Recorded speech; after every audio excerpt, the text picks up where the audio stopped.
皆さんこんにちは、チッタです。今日はタイヤショベルとダンプカーを使って新しい道へ砂を運ぼうと思います。砂運びもあともう少しになりました。それでは運びます。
それではダンプカーを使って土砂を運びたいと思います。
ダンプを上げます。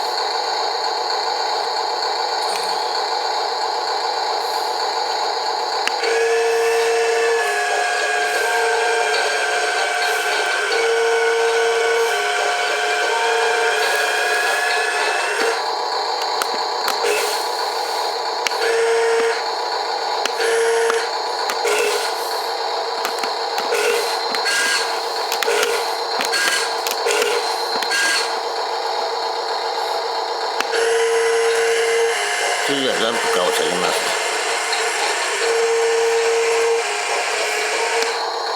動画を最後まで見てくれた方ありがとうございました。もしよかったらチャンネル登録よろしくお願いします。キッタでした。